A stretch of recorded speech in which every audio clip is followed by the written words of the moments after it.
everyone, my name is Grace Whiteknight and this is my project. For circulation to the fingers, we're going to begin at the aorta, into the brachiocephalic artery, right into the subclavian artery right here, and we're going to go down into the axillary artery, which is right below the armpit. And then we're going to turn this, and then this is the brachial artery, into the radial and ulnar arteries, into the palmar arch, and then into the digital arteries. Circulation back into the heart from the fingers, we're going to begin at the digital veins, into the radial and ulnar veins.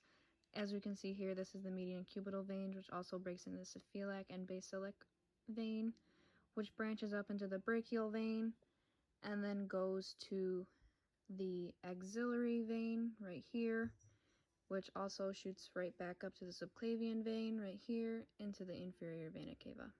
For circulation to the lower extremities, we're going to begin at the aorta again, into the descending aorta, so blood can flow down. The blood flows down into the common iliac artery and the external iliac artery, which goes into the femoral artery. The femoral artery also creates the popliteal artery in the back of the knee, which branches off into the posterior and anterior tibial artery. From there, we can see the dorsal pedal artery and the arterial arch right there, into the digital arteries.